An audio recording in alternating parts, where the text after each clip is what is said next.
nakinig at nanood dito at napadaan kayo, welcome po kayo manood at welcome din po kayo makinig.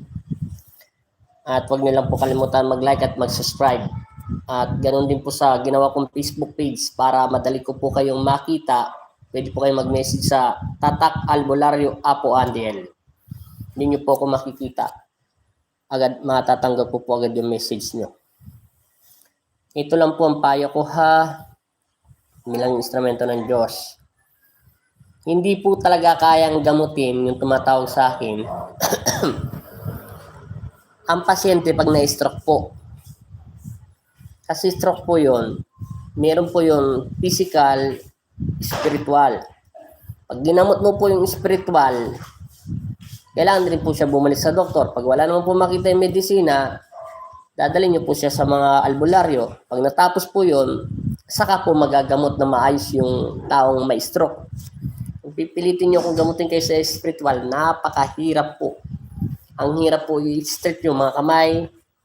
Ang hirap din po paggalawin ng mga daliri nila. Ginadasalan po talaga ng healing yon. Magandang mapagpalang gabi sa iyo, Kuya Andiel, at sa iyong pamilya po at sa lahat ng nanonood po. Magandang gabi din sa iyo. Tagag Tugigaraw. Irinan ako. Abram G. Magandang gabi sa iyo, Lid. Pasensya na. Tinatanong mo sa akin kung bakit ka nakakaramdam ng kilabot dyan sa agimat mo. Kasi yan, may sariling buhay at isip. Sumusunod sila sa taong ipinagkaloob sa kanila ng Diyos. Ibig sabihin, ito'y dinasalan sa pangalan mo, kaya yan ay nagkakaramdam ka ng mas malakas na pakiramdam kaysa sa dati. Ang bawal lang nga dyan ang 10 utos ng Diyos. Kaya yan, nagkakaroon ng pakiramdam. At higit pa yan ang pakiramdam nila pag natutunan mo silang gamitin sa kabutihan. Pero huwag mong isipin na hindi ka tatabla ng bala ha. Ilalayo ka lang yan sa mapagpalang gabi din po ka. Mapagpalang gabi din sa'yo, Brian. Yun, naintindihan mo ko, Lee. Hindi yan basta-basta, baka isipin mo, binarot ka, hindi ka tatablan. Huwag mong isipin yon. Ilalayo ka lang niya sa kapahamakan. Pero sa mga panganib, disgrasya, ganun din. Pero sa mga elemento o mangkukulam, madidetect mo sila ng ganun kabilis. Basta pakainin mo lang sila ng dasal at tutulungan kanila at bigyan mo lang sila ng pangalan. Yung gusto mo magpagamot sa akin, ito lang. Ulitin ko po sa inyo. Hindi po ganun kabilis na pag kayo ginamot, gusto nyo gagaling. Hindi po yung ganun. Yung medisina nga, nahihirapan eh. Kami rin mga manggagamot. Hindi kami katulad ni Jesucristo. Meron nga akong napagaling, tapos biglang bumabalik din yung sakit. Ano sabi ni Satanas? Kung si Jesus nga itinukso, tayo pa kayo mga tao. Kailangan samahan nyo at tulungan nyo rin po yung mga manggagamot. Liban lang po kung sinabi ng manggagamot, kung halimbawa po ako yun, hindi ko kaya, yun. Maghanap ka na mas malakas at magaling sa mga ganyan. Kailangan nyo po rin tulungan ang sarili nyo. Kaya nga sabi na nga ni Sir na nagtumawag sa akin, kailangan daw talaga ng tiwala sa Diyos. 100% po yung sinabi ko sa kanya. Yun po ang pinaka-importante sa paggagamot. Ang Diyos ang nagpapalis ng mga masasamang espiritu. Ang Diyos din ang nagtatanggal ng kapangyarihan sa kadiliman. Ang Diyos din may karapatan na bumawi ng buhay ng tao kailan man niya gusto. Ang Diyos din ang magsasabi kung lalakas ang iyong kapangyarihan at ito ay para sa iyo. At dadagdag ito pag ikaw naging tapat sa Kanya at ilalayo ka niya sa mga taong hindi nararapat para sa iyo. At yung mga taong yun ay may katapat din sila na katulad nila. Yun lang po masasabi ko sa lahat. At yung mga nagpapagamot po, anytime po pwede kayo pumunta rito sa Pampanga. Bukas nga lang po, meron akong service na insenso. Naalala nyo po yung ganun ko na babae na sinabi 5 years na po siya nagpagamot sa, hindi pala siya Iloilo. Basta parting probinsya din po. Di ba yung hinawakan ko lang siya sa pulso, nag-iiyak-iyak po siya. Lagi din po pala ang demonyo may malakas at mahina. Opo, may level din po ang demonyo may malakas mahina. Porque pag sinabi mong demonyo, isa na po yung malakas, hindi. Para din pong pulis yan. Pag ang pulis at sundalo ay may PO1, SPO1, tumataas din po ang ranggo nila. May mga level po yan. Lahat sila, kahit yung mga elemento may level. Sabi nga ni Lolo Andres, tama po kuya, parang lumalakas pa yung pakiramdam ko po basta kung parang kakaiba po talaga kuya, mahirap ipaliwanag. Kung mahirap ipaliwanag yan. Kasi yan, dinadasalan. Matagal-tagal dasalan. Hindi yan basta-basta binigay. Naalala mo naman siguro kung napanood ko yung video, yung ginamot na magto 2 years na siyang sakit. May kaya yun eh. Nakakotse. Maganda. Maganda kotse. Mamahalin. Alam niyo naman dati ako nagdadrive sa Maynila, kaya alam ko yung sasakyan na mamahalin. Kahit second hand lang. O ano. Sinabi ko nga sa kanya, kahit ilang beses ka magpa-dialysis at nagtataka yung doktor, bakit nagkakaganyan ka? Dahil ikaw ay kinukulam. Totoo naman ang sinasabi ng mga manggagam na kaya nagpapasalamat ako. Pero mapangling lang. Sabi niya nasa Bicol daw siya. Sabi niya 70 plus lang siya. Pero sabi ng utak ko, sana ipagkaloob din yan sa akin. Magdasal ka sa aking ama. Lahat tayo ipagkakalooban yan. Higit pa sa inaasa mo. Ako nga, hindi ko nga inaasahan yan. Bakit niya ako binigyan ng ganyang kapangyarihan eh? Hindi lahat. Pag sinang-ayunan ko yun, panlima na ako manggagamot doon, di ba? Tinanong ko sa kanya, pang ilan ako, panlima na daw ako. Sarap makatulong. Masarap po makatulong maggamot. Pero hindi nyo pa alam, minsan mayroon pong pag magaling ka manggagamot, hindi ko sinasabing magaling, at mahusay na pinagkalooban ka ng Diyos, tanda mo, si Jesus nga ay tinukso. Tayo pa kay mga tao, padadalang ka rin ni Satanas na walang sakit. Kailangan malaman mo yun. Paano nagkukunyari-kunyari yun? Aray, kinukulam ako nito. Pero siyempre, nipitan mo. Dapat maramdaman mo na wala siyang sakit. Nagsisinungaling siya. Kasi maraming beses na po nangyari sa akin yan. Lagi ko pinagdarasal sa Diyos, Panginoon, bigyan mo man ako ng pasyente, yung totoo talaga may sakit, yung karapat dapat para sa akin. Kung wala po siyang sakit, dala lang po ng emosyonal, iparamdam niyo po agad sa akin sa puso ko at ipasok niyo po agad sa panagkitain ko sa kung hindi ko man po talaga makita, sa isipan ko, sa mental telepathy ko, para mapaliwanag ko po kung anong dapat kong gawin dahil kayo naman po magpapasya. Minsan, pag marami ka ng ginagamot, padadalahan ka ni Satanas na wala naman talagang sakit. At sasabihin niya, kinukulam ako ng kapitbahay ko, kinukulam ako ng asawa ko, kinukulam ako ng ganyan. Tingnan mo yung salita niya, kung nagbabago-bago, galawin mo yung stick, kung talagang hindi mo pa nadadasalan, biglang nagre-react sa kanya, tingnan mo bawat isang detalye.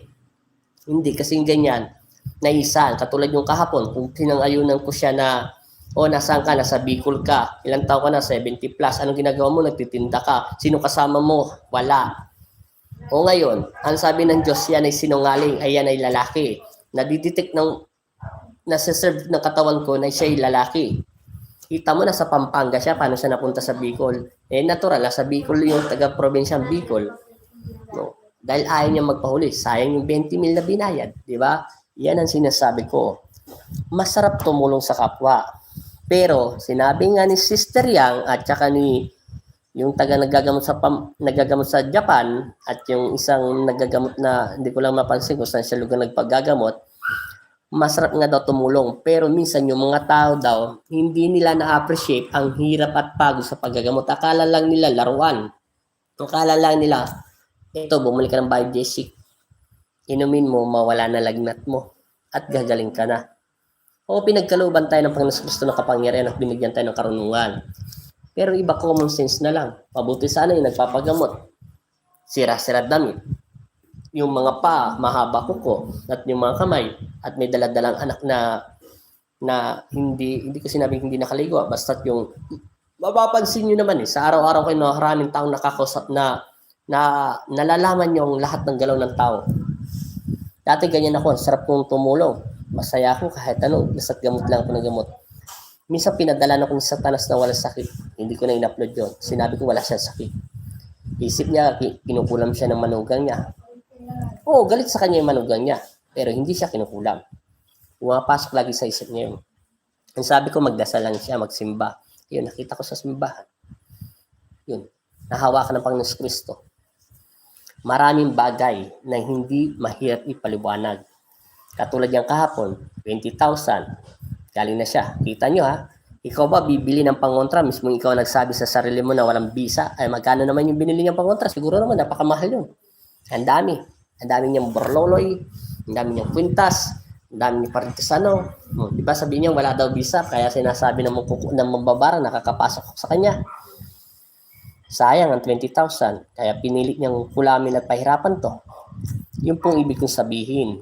Pag pinalayas ng Panginoon Kristo at may karapatan naman tanggalan siya ng karunungan, huwag niyo na pong isipin na babalik yung basta-basta. Minsan, akala niyo isa lang sila, minsan dalawa pa sila. Minsan, hindi nadampot. O pwede po yun. Minsan, mapangling lang si Satanas. Hindi lang isa si Satanas. Kung may duwending itim na sinungaling, meron naman pong duwending pula, mapangbalik anyo. Puro wala daw pong visa Opo, yun ang sinabi niya. Kaya nga, ang sabi ko nga sa kanya, ate, dagdagan mo ang pananampalataya mo. Totoo naman na binabarang talaga siya. Barang yun, hindi pala kulang, barang siya. Kasi sinabi pala ng babaan ng mga taga lang siya, taga Pampanga, nakapag-asawa. Sayang 20,000. Pero may kaya yon. Ganda sa sasakyan, hindi naman kayo makabili ng sasakyan. Kung bago yan, nasa 1.5 o 1.8. Yun lang ang sinasabi ko. Marami. Huwag basta-basta maniniwala. Katulad yung pasyente ko. Sabi niya, palipad hangin. Sabi daw, edi sinalang ko. Yung pala, hindi naman palipad hangin. Alam mo bakit? Dala lang ng emosyonal sa pag-iwan sa kanyang buhay ng partner niya. O kaya, nagkaroon siya ng discrimination, yung parang isip niya na wala na sa totoong hulog. Ibig sabihin, kailangan niya na ng medisina at doktor sa kanyang utak. Pero kasamahan niya ng panalangin. Number 1 pa rin ang Panginoon Kristo at lagi tayong magdasal. Yan po ang pinaka-importante kasi ang Diyos ang magsasabi kung sino ba talaga nasa loob ng katawan. Kasi yung mga gabay natin, nag-aalala lang sila sa katawan natin para hindi tayo masaktan at hindi. Meron pa akong kausap na ginagamot. Nagpapagamot siya sa akin na sa ibang bansa. Ang sabi niya nga sa akin ay manggagamot daw ang kanyang lola. Kaso hindi na pasalin sa kanila, ayaw ng lola nila, sinalin sa iba. Ngayon, ang mahigpit ng sinabi ng lola niya daw, siya nagsabi hindi ako. Na pinapakinggan ko lang kwento niya. Ang sabi niya, itong matandang ito, ang anak niya daw ay alagaan. Ngayon, yung anak niya nagkaroon ng sakit. Hindi ko nasasabihin kung anong sakit niya. Basta talagang gawa ng mga spirit. May halong inggit. Ngayon, pag dinadasalan ko siya, bumabalik yung katinuan ng utak niya at pati mga mata niya. Pumapantay at nagiging normal. Yun ang sinasabi sa kanya, meron. Kaso nga, hindi na ibigay sa insalin. As yung lola niya daw namatay dahil bumabalik daw yung sakit. Siyempre, ngayon, nagkaroon na siya ng maraming pera dahil nasa ibang bansa na siya, nakapag-asawa na siya ng ibang lahi. Na-realize niya daw yung dating mahirap pa sila, yung lola niya, yung nanay niya, nagagamot pala. Nanay niya pala, hindi pala lola niya. Yung nanay niya daw dati, mahirap lang talagang buhay, 20-10 pa. Ngayon, lahat naman daw ng sakit ay bumabalik sa nanay niya. Kung manghingi daw ng pera, bilhin mo ako ng anak ng gamot. Sinabi ko, totoo po yun. Hindi po lahat ng manggagamot ay may protection sa katawan. Lahat po ng sakit ng pasyente niya, lalo pong bumabalik sa kanya ng doble. Ano po bang pinakamahirap gawin sa paggagamot? Ang paghihilot o pagtatawas? Sasabihin ko sa inyo ang totoo. Ang pagtatawas kaysa sa paghihilot. Ang paghihilot, bumabalik din yung sakit pero hindi sobra-sobra. Pero ang pagtatawas, spirit po yun. Bumabalik po yung sakit ng pasyente sa katawan namin kung sino man manggagamot, kung wala siyang protection. Lahat ng sakit nyo, kung kinukulang man yun, sinasaniban naman sa mga espiritu. Magandang gabi sa iyo, bro. Tama po. Day off ko po. Nag-live ka pala. God bless po sa inyo. God bless din sa iyo. Ito, si taga-Japan to, June Disconde. Mega shoutout sa iyo. Yan, naggagamot siya. Kaandi, bakit po kaya ganito? Pakiramdam ko sa kamay ko na parang may umakit sa daliri ko na kuryente. Dahil po yan, minsan namamanhid po yan. Kasi kung ang trabaho nyo, kunyari lagi po kayo nagbabasa, lagi po kayong namimili sa Divisoria, pasensya na, ala ko lang Divisoria, sa palengke, kung ano man po lagi na talagang minsan po parang namamanhid yan dahil sa ugat po. Yan po, minsan kailangan po yan hilutin at ayusin. Kasi meron po tayong hiblang buhok dito sa ugat. Nasosobrahan po yun. Nahaharangan po siya ng lamig. O kaya minsan sa sobra natin sa kanin o yung hangin na nangyayari, yan, nagiging matigas sa mga daliri natin. Yan po ang sinasabi ko. Pinapaliwanag ko po yan. Sinabi ko rin yan kanina sa pasyente ko na gusto magpagamot sa akin taga ibang bansa. Ang sabi ko nga sa kanya, kung hindi ka na naggamot ng yung nanay at namatay na siya, dahil namatay daw yon, kagagamot, katutulong niya daw sa kapwa. Tapos ang dami daw ginagamot sa kanila, ibibigay lang. Bagay, unang panahon, mahirap talaga buhay. Uso naman talaga yung saging, bigas, 10 piso, 5 piso, yung mga kalabaw pa daw. Walang problema yon. Yung maliliit pa sila. Yun nga lang, nagkaroon na siya ng trabaho, nagkasakit na nanay niya. Lahat ng sakit ng pasyente, bumalik daw po sa nanay niya. Ang sinagot ko lang, kasi wala pong protection ng inyong nanay. Totoo daw yun, sinabi niya. Pero magaling daw magtatawas ang nanay niya at maghihilot. Kaya nagkasakit yung nanay mo dahil sa sobrang tawas niya. Yung sakit niya, nagbalikan sa katawan yung mga pasyente. Kasi marami na akong pasyenteng ganyan. Sinasabi ko sa kanila, ganito gawin nyo. Maghanda kayo ng tubig at dasalan nyo ng isang ama namin o 3 sumasampalataya at Ginong Maria. Itaas mo to sa Panginoon Kristo na sabihin mo sa isip mo na konsentrasyon mo na magyan to ng bisa upang ang tubig nito ay maging mabisa. Tapos, pag nainom mo to, lahat ng sakit mo, hindi papasok sa loob ng katawan mo yung ginagamot mo. O pwede yun, sinasabi ko sa ibang mga kapwa ko mong gagamot. Yun, po pwede po yun. Kaya nga, ang sarap talaga tumulong, sir. Totoo yung sinasabi mo. Baby boy, ang sarap tumulong sa kapwa natin sa paggagamot. Napakasarap talaga. Marami kang taong nakikilala. At saka magpunta, marami nakakakilala sa'yo. Lalo kung hindi ka naniningil na malaki. O nagdonasyon sila. At na-appreciate nila yung ginagawa mo. Pero, mayroong minsan pasyente, kung sino pang pinakamayayaman at may mga magagandang sasakyan, di naman nila inarkila, sila pang ang kuripot. Totoo yun. Tapos hindi pa yun ha. Okay lang yun. Kahit magkano bigyan nila, 100, 200, 150. Bahala na. Itong pinakamasakit doon. Totoo. Hindi nila kinakalat at hindi nila hinahayag. Yung taong yun ay instrumento ng Diyos at nakatulong sa akin. At may mga kaibigan sila, try nyo magpagamot dito dahil nawala yung sakit. Wala. Pang sarili lang nila. Ayaw nilang i-share yung ginagawa ng Panginoon Kristo. Kaya, hindi rin sila napupuspusan ng Espiritu Santo. Saan ka ba tatawag? Sa Diyos, di ba? Sa langit. Dapat kung anong ginawa ng Panginoon Kristo sa kayo, i-share mo ang taong yun para dumami rin ang pasyente niya at nakatulong ka rin sa kapwa mo. Yun na yung kabayaran. Pero yung iba hindi. Nangyayari na rin yan sa akin. Kaya ngayon, hininto ko sa pagtatawas. Yung mga tao gusto sa tawas lang daw, sabi nila. Sila nagsabi ha, gumagaling daw sila sa pagtatawas ko. Alam mo, tatawag lang, patawas po ako. Akala mo may pinambili ng kandila. Bakit hiningi ko ba yung kandila doon sa grocery? Oy, boss, pahingin isang balot ng kandila. Magkano yan? 72 pesos. Tatawag lang. Pagtawag, patawas nga ako, ito pangalan. Tapos sasagot, salamat. Kaya sinabi ko, kasi kilala ko doon sa Facebook, sa YouTube, sa personal account ko na Anden Ortinis din, sa Facebook ko, hindi na ako nagtatawas. Pwede kayo magtawas, pumunta kayo rito, magdala, kung wala kayong pambiling kandila, sa akin kayo bumili, 5 piso lang naman yung kandila, o may dala kayong kandila, tatawasin ko kayo. Yun ang ginagawa ko. Kasi nasanay na yan dito sa lahat. Sa iba. Nagtatawas lang ako, yung mga pasyente kong mga malalayo, nasa ibang bansa. Kung kinakailangan lamang. Kasi binibigyan ko naman sila ng dasal. At yung tubig. Pero yung sinasabi ganyan, yan, isipin mo ha, sir. Yan ang sinasabi sa'yo, baby boy. Sarap tumulong, pero hindi mo alam. Kasi hindi ka pa nakakagamot na maraming tao. Pag nakagamot ka na ng maraming tao, tapos iba-iba ng tao, padadalang ka ni Satanas na walang sakit. Nagsasakit-sakitan lang yun. Kailangan mo malaman ang totoong sakit niya. Pag hindi mo siya napagaling, tapos naningil ka sa kanya, ikakalat ka niya na ikaw ay naniningil, sinungaling at wala naman akong sakit at ginamot niya ako. Sisiraan ka niyan. Meron ang sumira niyan sa akin sa Pampanga. Pero lahat ng pasyente niya, dito rin nagpupunta sa akin. At sabi ko, tinatanong ko sa kagaling doon. Pero wala ko sinasabi sa kanya. Ang sagot ko lang, yung taong yon, kawaan siya ng Diyos. Dahil masama lagi ang sinasabi niya sa akin.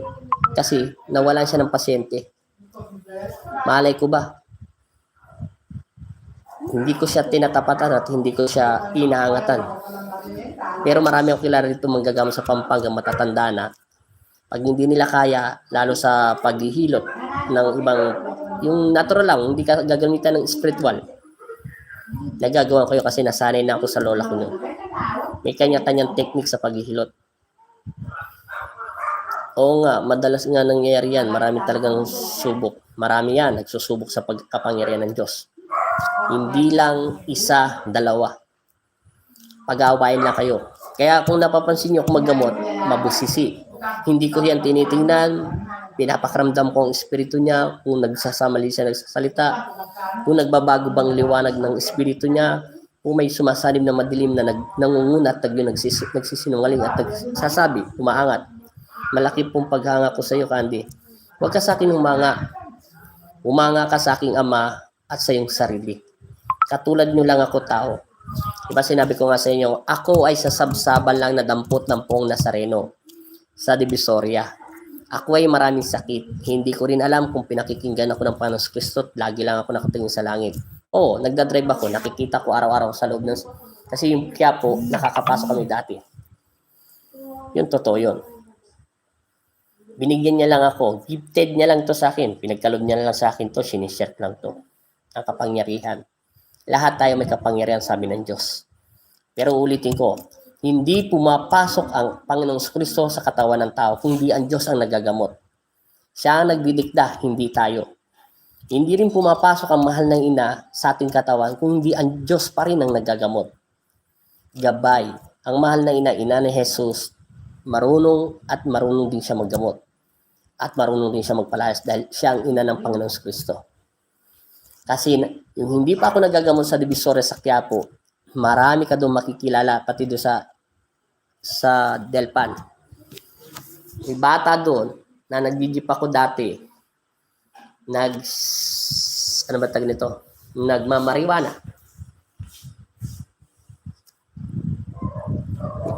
Nagmamariwana. Hindi na siya nakapag-mariwana, sinabi niya na siya ang sinasaniba ng mahal na Santo Niño. Hinihipit niya boses niya. Yung wala na nagpagamot sa kanya, bumalik ulit sa katinoan. Saan sa katinoan? Doon sa kasamahan. Meron na naman, mahal na ina. Sinaniban siya. Sinasamba siya ng mga tao, pinupunas-punasan siya. Siya daw ang mahal na ina at nagpapagaling. Nalinglang na naman. Di ba sinabi nga ni Satanas, ay sinabi ni Jesus, maraming mga bulang propeta at maraming mga magpapanggap na sila ang Kristo o sila ang Diyos. Akala mo bandang uli, hindi rin na naman totoo.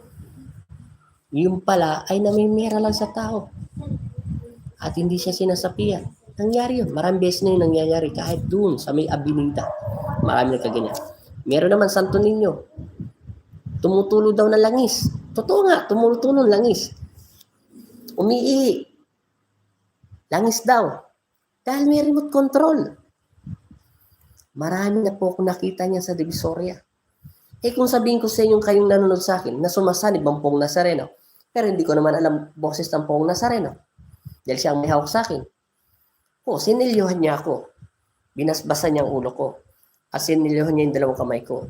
Parang siyang hahawak, hindi ako, sa mga pasyente. At tinuruan niya ako manalangin kasi hindi naman ako nakapag-aral. Malay ko ba yung ama namin na Baginong Maria kung anong bandasal doon? Eh, alam ko ba yung holy water? Hindi ko alam yung holy water yun.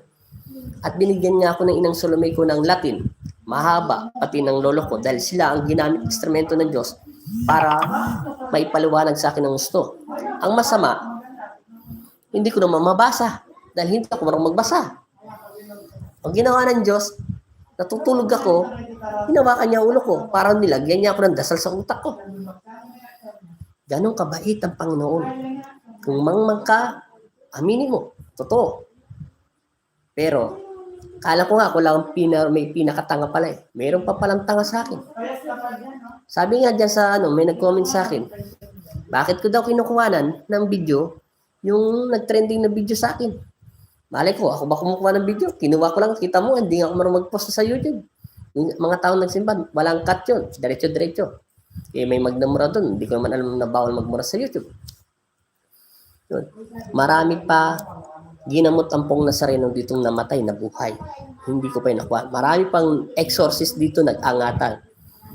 Mahirap paliwanagan pero totoo yun. Marami magpapray pa sa akin yun. Meron ditong patay na buhay. 10:45 na namatay. 10:47 na buhay. Mismo Ang pastor nila, hindi ko nasasabi ng reliyon, tinawag lang yun sa akin. Patay na't nabuhay pa. Hanggang ngayon, buhay pa siya. Kaya nga sinasabi ni Kuya, sino bang sinasamba natin dito? Di ba ang Diyos? Ang Espiritu Santo. Dahil siya ang Diyos at makapangyarihan sa lahat. Siya ang may hawak sa atin. Si Jesus ay nasa puso natin. Ang ating salita at alisin. Natural lang tayo, matakot, tao lang tayo. Pero gamitin natin sandata yan. Dati takot ako maggamot eh. Baka pumalpak at sumablay ako. Pero lagi akong sinasabi ng inang Salome ko at ng lolo ko at Miyakira Yamada, lakasan mo ang loob mo. Paano ka magiging manggagamot kung mahina ang loob mo? Hindi lang yan ang makakalaban mo. Totoo yun. Marami ako nakalaban. Parang akong krong-krong, may saltek. Nakikita ko ang kalaban ko, nakakaiba. Hindi sila ordinaryong tao. Natutulala ako at nakakaramdam ako ng takot. Yung natutunan ko, gamitin ang lahat ng kapangyarihan na pinagkaloob sa akin ng Panginoon Kristo sa sarili kong sikap. Hindi na sila nagpakita. Ewan ko bakit sila nasisilaw.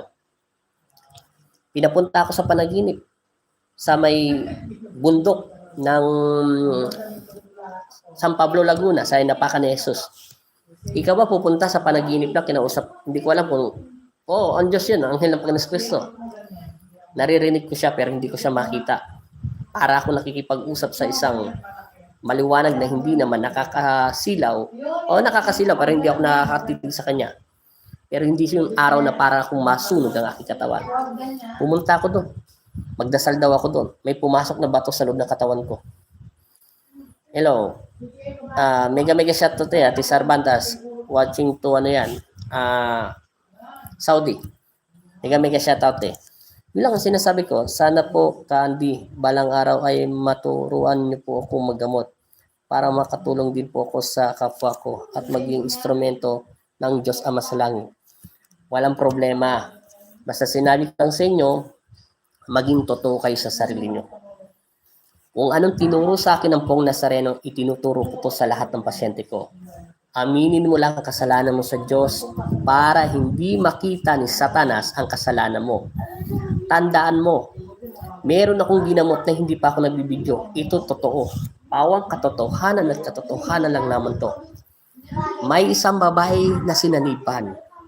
Ang anak nila. Pumunta silang dalawang mag-asawa. Sinaniban ng demonyo ang kanyang anak. Ang sabi ng demonyo sa akin, magandang pagpuri.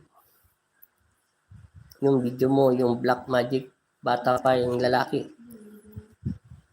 Na mangkukulam, nagalingan siya, batikan at mangkukulam sa samar ko, diba? Nahuli mo at wala naman talaga siyang imposible sa Panginoon Nazareno. Opo, walang batikan sa Panginoon Kristo.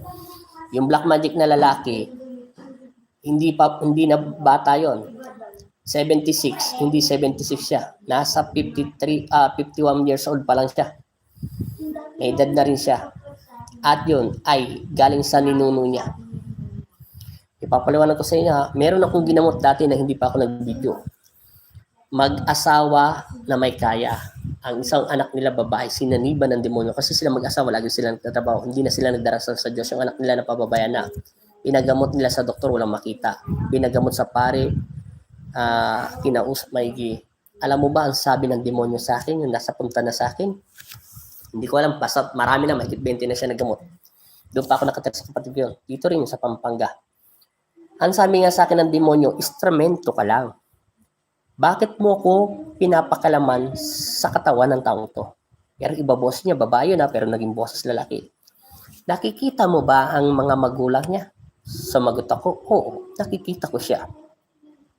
Kasi hindi ako nakikipagbiron sa demonyo, hindi ako tumatawa.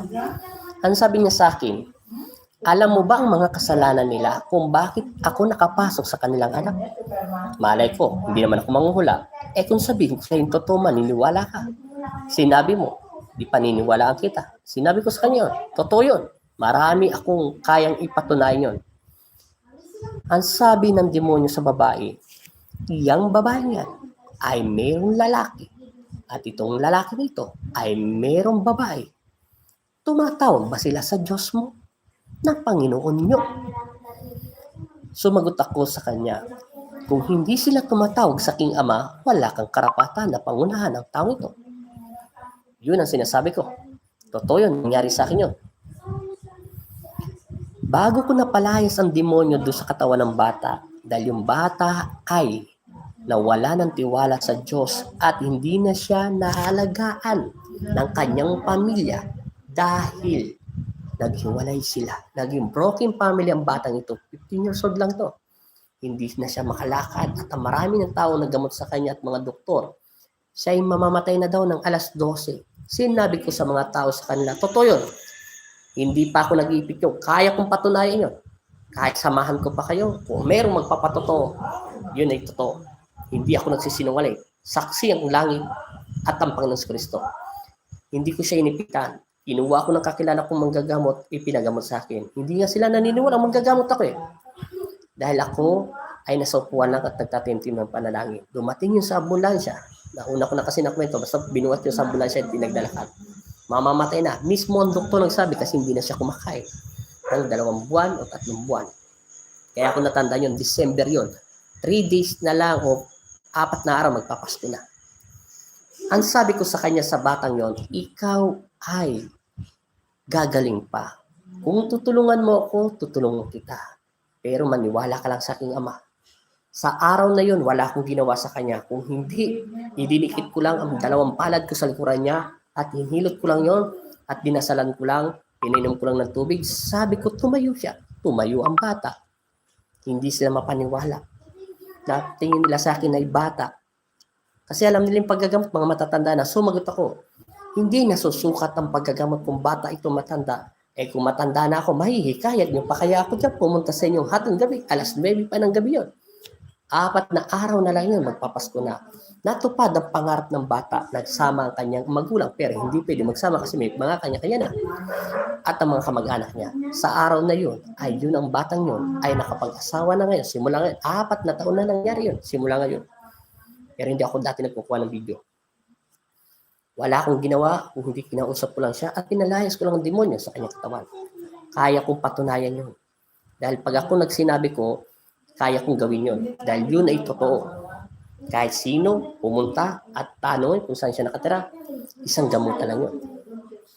Wala na akong ginawa kung hindi kinausap ko lang siya. Pero marami at bumagsak siya, tumayo siya. Hindi ko yun inipitan ng krus kahit anumang bagay. Nawala ng tiwala ang bata. Dahil bakit ang kanyang mga magulang ay puro negosyo, puro kaligayahan lang. Dahil nag-iisa lang siyang babae. Broken family. Yun ang sinasabi. Kung sasabihin na naman, totoo yun, sinabi ng ibang mga gamot na kinukulam ng engkanto. Pero hindi siya kinukulam ng engkanto. Kundi bagkus ang demonyo na sa loob ng katawan niya. Simula ngayon, yung batang yon ay may asawa na. Kasi may asawa ng kanyang mga magulang. Broken family. Natural, nag-iisang anak. Nag-asawa na. At may anak na. Yun ang nagbigay sa akin sa taong simbahan na hindi ko alam kung bakit ginawa ng Diyos yun. Yan ang mahirap sabihin. Kaya mahigpit to sinasabi sa akin ng Panginoon Kristo bago ako pinapunta sa Pampanga. Ang sabi niya sa akin, ang lakas mo ay nasa panalangin. Kahit araw-araw ako nagdarasal, 6 to 6, 3 p.m., walang problema. Pero mahigpit ito sinabi ng Diyos Ama sa langit sa akin bago niya ako pinasakay ng bus papunta rito sa Pampanga. Huwag na huwag kang makakalimot makapasok sa tahanan ng aking Ama, ng Panginoon mo, sabi ng anghel ng Panginoon Kristo. Dahil nandun ang lakas at sandata mo. Pag dumating ang Poong Nazareno na nagdonasyon sa akin, ipapakita ko sa inyo yung Poong Nazarenong mahiwagang ganyan na kaliit.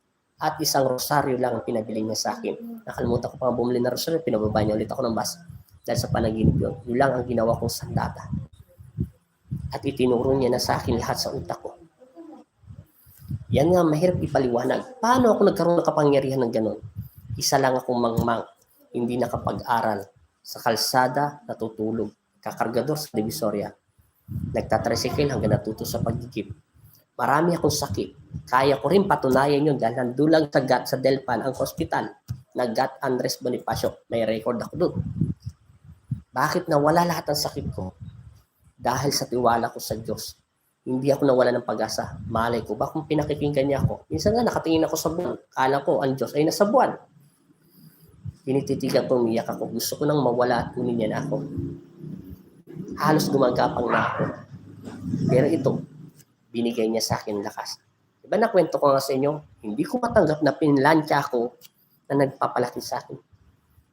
At hinagupit niya ang aking likuran. Kaya tinamad na ako mag-aral. Kasi nasa isip ko, maghiganti. Patayin ang taong pumatay, nanakit sa akin. Pero nakilala ko ang Diyos na wala lahat ng galit sa puso ko. Kasi sabi ng inang Salome ko, hindi ko daw makukuha ang kapangyarihan ng Diyos kung ang puso mo ay may galit pa. Dahil makikita ni Satanas ang kahinaan mo.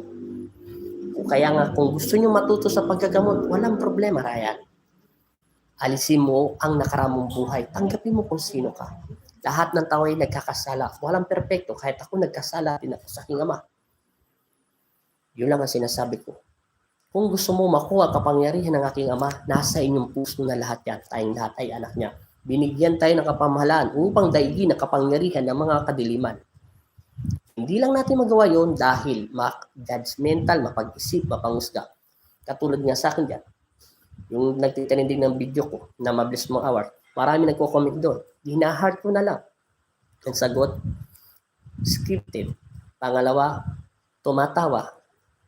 Siyempre, alam naman kausapin mo yung galit na galit ka sa kanya. Minsan nakikipag-usap lang ako ng maluwalhati. Ganun ako magamot. Minsan, tumataas man ang boses ko, hindi ako galit. Tinatakot ko lang ang nasa loob ng katawan niya. Kung anong takot na nararamdaman ng pasyente, ganun din ang binabalik ko sa kanya. Upang matalo ko siya. Dahil hindi niya makita ang kahinaan ko. Paano niya ako makikita ng kahinaan? Sinabi ko na sa Diyos ang lahat ng ginagawa kong araw-araw. Kung anong ginagawa ko, sinasabi ko sa Kanya. Nagiging totoo ko sa Panginoon Kristo. Kaya nga, number 1 sa paggagamot, babae man ito lalaki, laging ilayo sa tukso. Ang tukso ay mata. Siyang nakakakita ng lahat. Ang isip ay pumapasok.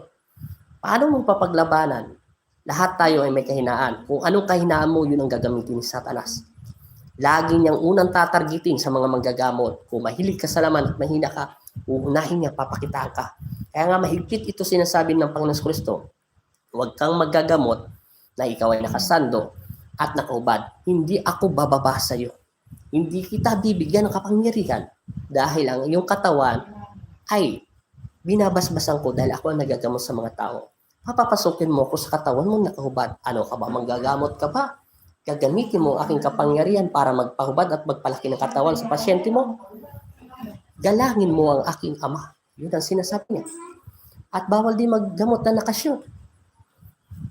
At bawal din maggamot ng nakasando o nakamanipis ang pasyente.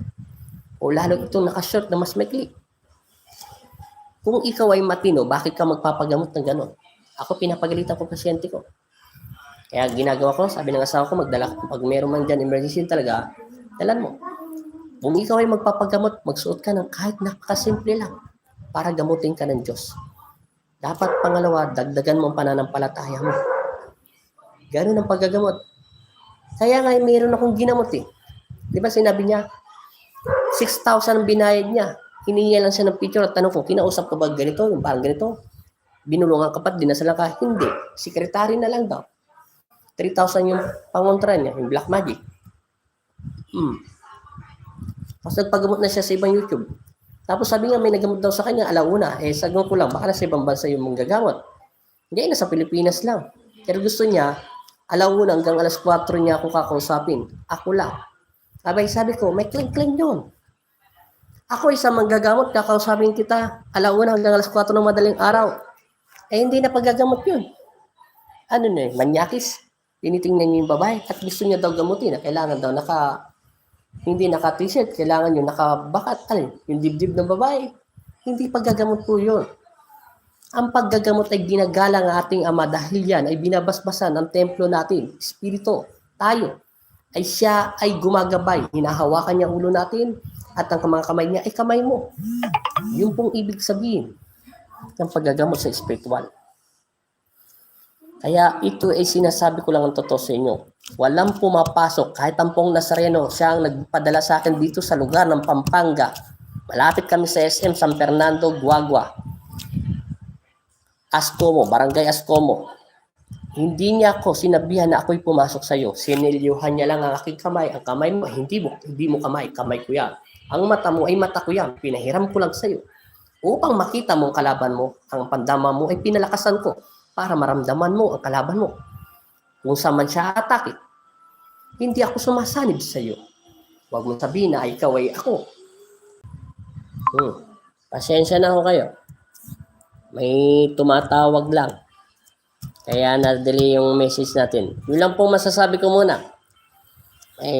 Nagpapagamot po at may tumatawag. Kailanman ay hindi mananalig ang kasamaan at kabutihan at kailanman ay hindi maghahari ang kadiliman sa kaliwanagan. Tama po yun. Abraham Lee. Pasensya na kayo. Medyo may tumatawag po. Basta yun lang po ang sinabi ko sa inyo. Pasensya na, bukas na lang tayo mag-live. Hindi. May service pala ako bukas. Mag-insenso pala ako sa bahay na ginamutan pong Nazareno nakaraan araw lang. Siguro pagitan lang po nyo, 5 araw lang ngayon, o 3, 4. Kasi naniban, makikita nyo naman po yung ginamot siya ng pong Nazareno na 5 taon na po may sakit at inanay niya po namatay sa kulam. Pasensya na po sa inyo. Ulitin ko po sa inyo ha. Ito na lang po at magpapalam ako at meron pong gusto makipag-usap sa akin. Mega shoutout po dyan sa taga-Alaska. Kila Christian, Toronto, Canada, kay Ate Cervantas, kay Ate Cervantas. Mega shoutout sa Saudi. Marami pong nanonood dyan. Mega shoutout. Tsaka sa USA, kay Katikbak, Sir. Mega shoutout po. Tsaka sa USA Day po, Ate Chona, kay Kuya Raul. At sa Makulot, Batangas, mega shout. Sa Tarlac po, marami pong nagpapagamot dyan. Mega shoutout din po. Tapos sa Bulacan na marami pong gustong pumunta rito. Mega shoutout din po sa inyong lahat. Sa lahat po nung nanonood na hindi ko po nabati, pasensya na po kayo. Mega shoutout kay Abraham Lee, kay Baby Boy, kay Ryan Blay, kay Ate Cervantas, at saka kay yan, nabanggit ko na pala. At saka kay Perth Hiller, June Disconde. Mega shoutout din sa'yo. Pasensya na, talaga may tumatawag. Naggaganon yung cellphone. At yun lang po. Maraming salamat. Pasensya nyo na po yung nasabi ko. Medyo naputol po yun na marami pa sana akong sasabihin sa inyo at makikipagkwentuhan ako sa experience ko sa lola ko. Basta sinabi ko lang po sa inyo, ang Panginoong Kristo ay naghahari sa ating puso. Pagkatiwalaan po natin siya at manalangin lang po tayo ng walang alinlangan at magdasal po tayo. Huwag po tayong panghinaan ng loob at huwag kayong matakot. Ang naniniwala sa Diyos Espiritu Santo, siya ay pinagpapala ng Panginoong Kristo. At maraming salamat po at God bless po sa inyong lahat. Kung napadaan ka rito, welcome po kayo makinig at hindi lang po kalimutan mag-like at mag-subscribe at ganoon din po yung Facebook page. Doon po kayo mag-message na marami. Maraming salamat po sa inyo. Pasensya na po at meron po talagang tumatawag. God bless po sa inyong lahat. Sunod ko na lang kwento ulit. Salamat po.